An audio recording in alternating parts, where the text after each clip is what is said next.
What's going on, everyone? I hope you're having a wonderful day. And a lot of people have been reaching out asking me to cover Subverse, which is a game put out by FOW Interactive or FOW Interactive. I'm not totally sure how they pronounce it. However, I know that it is a company that was banned from Patreon. I knew this company because they were banned from Patreon, and it was covered by many people in the industry.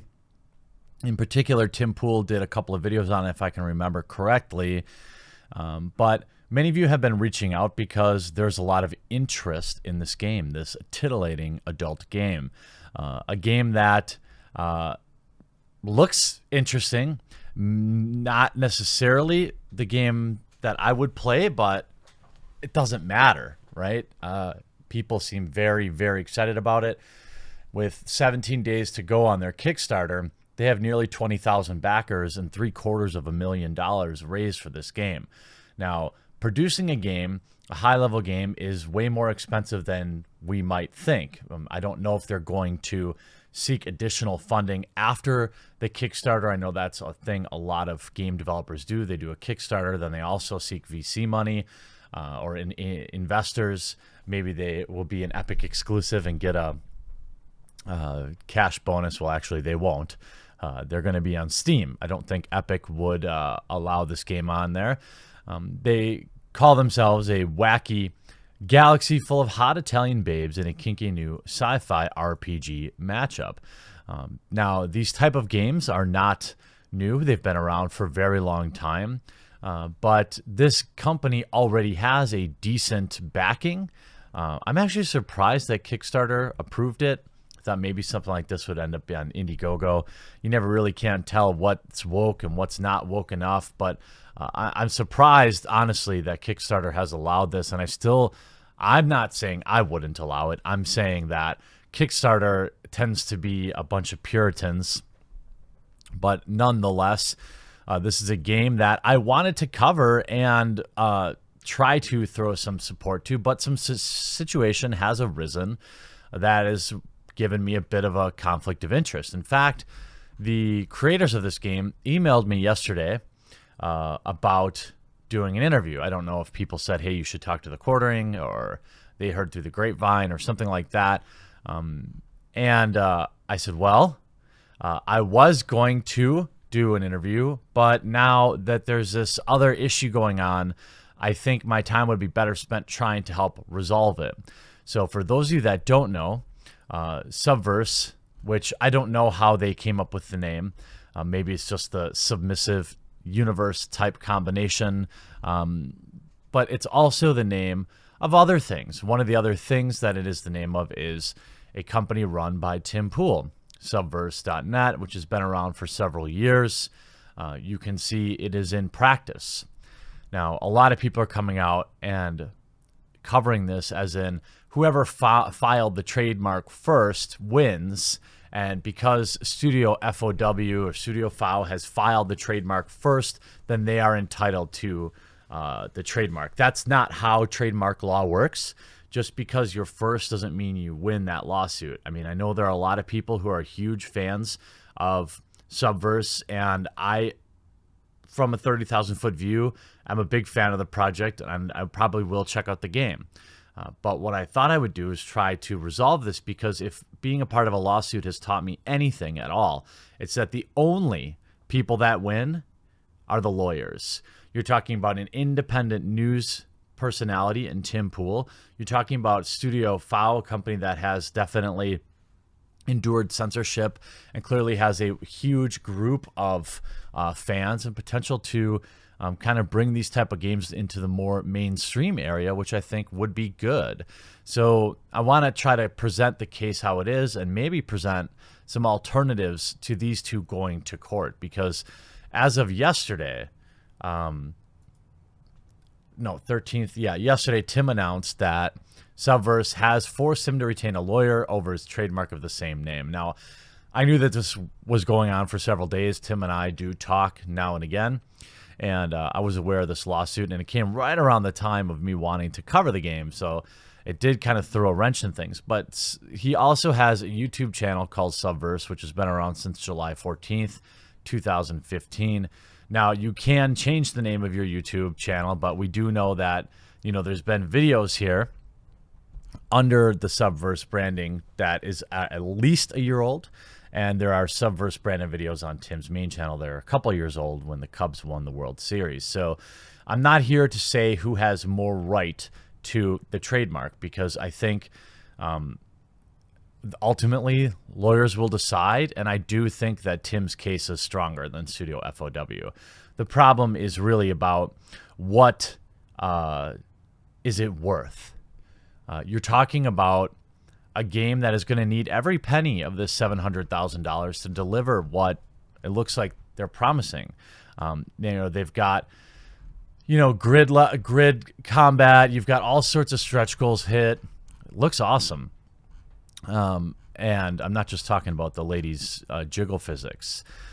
You're talking about, you know, they've hit just about every stretch goal they can. I don't know if they're going to add more, but I do like that this game kind of exists as a thumb in the eye of puritanical social justice warriors that we've seen around the bend here. But Tim's taking a lot of heat, you know, and I got to say, I was pretty disappointed to see his comment section, which I'm assuming is more so Studio FOW fans than his own fans, because it does still have a decent, you know, 8,000 upvotes. But, you know, thing is, Subverse is too common. I like to come with something new, more unique. No offense, Tim. Subverse is not the first thing I think of. Forget Subverse, dude. Take the L. Tim, don't chuck money at this. Tim is attacking Prawn. No, Tim, don't. If you type in Subverse News, Studio FOW doesn't pick up. Rebrand. If you label it as Subverse News. And I get that there are people that want him to just back off, but I also understand why he wants to defend his trademark, and I think he has every right to do so. When you talk about brand confusion, when you talk about not being able to get interviews based on this name, a name that they're doing, you know, IRL work, they're working with Minds.com on in real life events. I think one's coming up in Philly that I'm going to try to get to. And the Myth Informed guys, I spoke at Mythicist Milwaukee last year and had a blast. So the coverage, however, I think is unfairly slanted against Tim. It's to present him as, well, it's a man coming between other men and their porn, so we hate him. You know, journalist and YouTube creator Tim Pool has retained a lawyer in pending legal battle against Studio FOW. Yes, the same studio that brought you Kenochi Broken Princess and the upcoming prawn-based strategy RPG Subverse. The trademark row is now bubbling up over the use of the word Subverse. For those who may not know, Tim runs Subverse channel on YouTube and has a website located at subverse.net, which has been active since July of 2015. However, Poole began to notice with the exciting erection of popularity from Subverse Kickstarter that Google search results have quickly and surely occupied by the upcoming game, which he feels is infringing on his own brand. I think that he is correct to say that. He summarizes in the middle of the video, I had to retain a lawyer. It sucked because some of the resources we had, you know, we could use for other projects. Like, please understand that flying out from the East Coast to the West Coast, blah, blah, blah. I'm not making that much money. You can watch Tim's video. Essentially, it is a 30-minute video in where Tim, I believe, shows that he is both, I think, legally correct in his right to Subverse, but also very emotionally attached to that name. When you start a business and you come up with a name, I go through this with clients all the time when it comes to domain names. So for those of you that don't know, I run a search marketing agency, and so many times clients will come to me and say, well, I want to call my company this. And I have to go to them and say, okay, well, you know, this.com is available for $9 million. Do you think that you might want to change your name? This is why so many like .ly domains came around. This is why top-level domains aren't what they used to be. .coms used to be everything, but now you've just got other top-level domains that people take. Unfortunately, and maybe that website that exists at this.com is not your company. Maybe you started your company first. but they still own the domain. They still are operating under that, and it's very, very expensive to pursue that. And when you're a startup, you don't have that money. And you know, ignore the $1 million that Subverse is going to raise. They're still a startup. That money's supposed to be earmarked to delivering a product to their backers, of course. Now, some people might be wondering why Tim Pool is making an issue of this at all, even though another game already exists on Steam called Subverse. Well, Pool explains that other games have not impeded or disrupted SEO or visibility of his own outlet, so it wasn't an issue. But with Studio FOW Subverse, he's claiming that he's losing contacts and difficulty retaining visibility of his brand in the wake of the game's explosive popularity. This obviously is not the sort of thing that most fans and backers wanted to happen, and while it's going to give more visibility to both Tim Pool and Studio FOW, or FOW, it's going to cost both companies quite a pretty penny in legal fees. This is where we agree here 100%, which would ultimately detract from FOW Interactive developing in the game, as well as reduce Tim Pool's resources in hard-hitting international journalism. It's almost like it's a lose-lose situation for all parties involved, and that's what it really is. If Tim goes to court, there's no guarantee he will win. What there is a guarantee of is it costing an exorbitant amount of money. If Studio FOW or Subverse wants to go to court, there is no guarantee they will win. And there is, however, a guarantee that it will cost them a lot of money. So where do we go from here? Well, I think that both sides are letting their egos get involved a little bit too much here. I think Tim has a good chance of defending this trademark in court. I'm not saying he will win. I'm not saying, you know, I know for a fact he's right because I'm not a lawyer. However, it may cost him as much as $100,000 to do this in court. So the question becomes, is that important? You know, could he just call himself Subverse Media, Subverse News, so that when people start looking up Subverse, they type in, oh, instead of saying Subverse, you say Subverse Media, Subverse News. You know, that's one option. Could Subverse, the game, simply change their name, as suggested here? Subverse, Deep Galactic Probe, or Subverse, The Call of Uranus.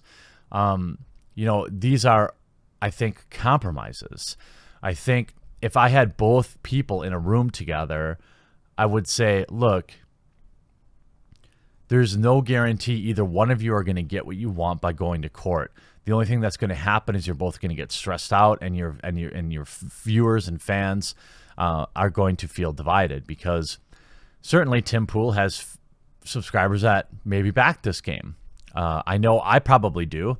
It's a game I was going to back, and I may still back, because it seems like a pretty cool project. Seems like cool people who don't have any F's to give, so to speak. However, in some communications between Subverse guys and Tim Pool requested they consider changing their name, to which they replied, look, you make crappy Jordan Peterson videos, which I don't even know what that means. He doesn't make Jordan Peterson videos, or does he just mean videos on YouTube? I'm not sure what that is. That's clearly, you know, some sort of insult. But then they said, and we make crappy prawn videos, or something like that. Basically like, look, no court's going to care about this. Let's just, you know, move on. Now, they're probably right. That doesn't mean Tim Pool isn't going to sue you. That doesn't mean Tim Pool couldn't amass a large sum of money to back a lawsuit to protect his brand, because he has a large following as well.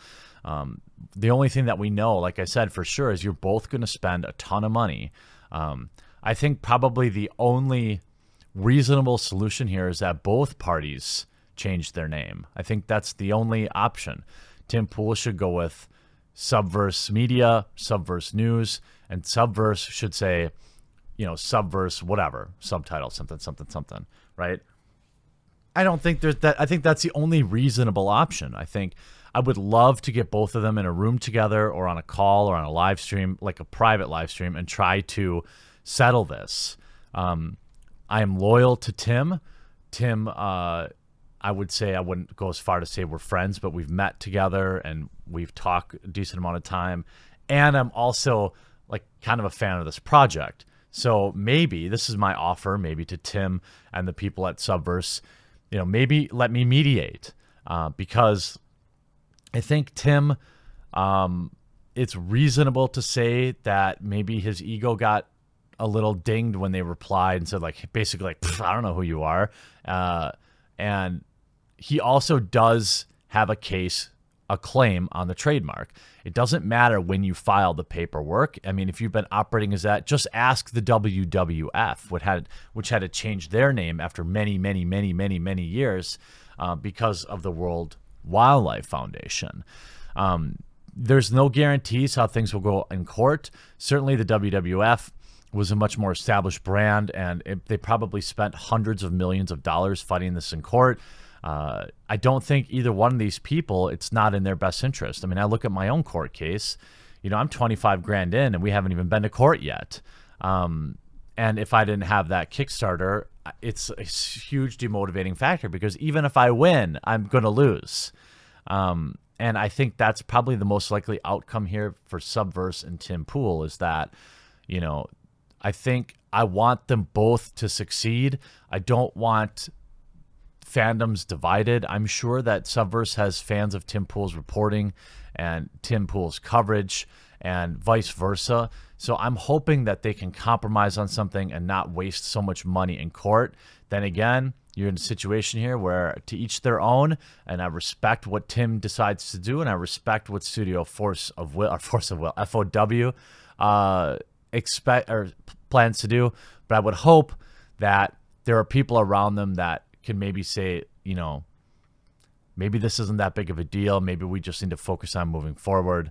And I think that is probably the best possible solution for both people. Basically, nobody wins in real life, but instead of going to court and paying $500,000 to not win there, you can just both agree to change your names and everyone can just go forward. And, Tim Pool has defended these guys too.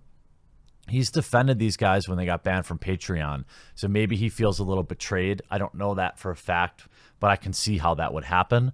But it's an interesting case to follow. I really, really hope this doesn't go to court. I really just hope both people can get along and everyone can get the game they want. And Tim Pool can, not have people not returning his call because they think he's a prawn game. The whole thing is funny, but the brand is personal to Tim, and obviously their name is probably personal to them.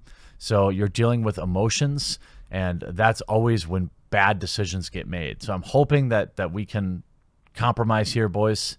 And, but I do respect ultimately what both people do.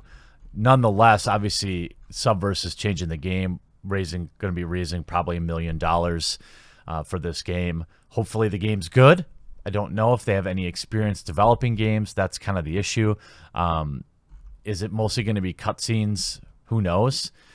But clearly 17,000 people are in, and I'm sure that will be much larger. So, Tim and the folks from Studio FOW, I hope that you can come together on a reasonable solution. Just add a semicolon in a name, guys, and everyone can be happy. I mean, Tim Pool has a huge reach. Maybe Studio FOW can look at this and say, hey, how can we turn this into a positive thing? Like, hey, the people that backed your game don't care if you change your name, if you add a little subtitle of it. I guarantee you they're not going to care. So, maybe if you are the bigger person here, you can turn this into Tim promoting your game. And he's got a huge following, right? So getting some coverage from him and having some goodwill for Tim might be a good business decision for these folks. I don't know. I don't want mom and dad to fight. I just want to play my prawn RPGs. Hope you enjoyed this video. We'll talk to you again real soon.